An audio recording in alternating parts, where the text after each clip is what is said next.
Greetings and all good sisters and brothers, and welcome back here at Biyahe ni Bro. At nandito pa rin po tayo ngayon sa Bahrain, at kasalukuyan po ako nagsiserve ngayon sa Sacred Heart Church dito sa Manama, Bahrain, sa ating mga kapatid na mga Pilipino para sa simbang gabi. And this day, which is December 16, yes, Father, the first day of Misa de Gallo, at kami ay masaya sapagkat ang unang araw ng Misa de Gallo ay pinamumunuan ng Obispo ng Apostolic Vicariate. Yes po, Father. Sa Saudi Arabia, tama ba?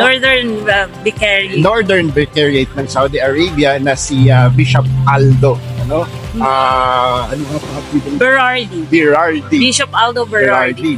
At after the Holy Mass, at ay magkakaroon naman po ngayon ng Holy Walk. At kasama ko po ngayon si Sister Pai to give us some information or idea. Bakit may Holy Walk?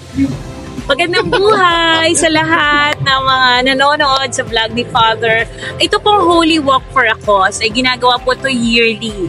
Ito po ay pinangungunahan ng ating simbahan ng Filipino community ng Sacred Heart Parish dahil ang objective po ng Holy Walk for a Cause na ito, mainly ang cause po nito is to help and assist all the Filipinos, yung mga kababayan po natin na nandito ngayon sa Bahrain, na nangangailangan po at may mga pangangailangan like yung mga financially distressed, yung mga untimely ang pagkawala ng work nila, yung mga kababayan natin na mga sumasailalim sa mga medical may mga sakit. So nag-a-assist po tayo, Father, may mga medical assistance. Ang malilikop po na funds na ito ay itinutulong po natin sa mga kababayan natin ng mga may pangangailangan. Yun po yung main objective, like yung mga nakakulong po natin so ang nalilikom po dito ay buong na i-dinodonate po natin at itinutulong po natin ng mga lumalapit po sa simbahan sa pangunguna po ni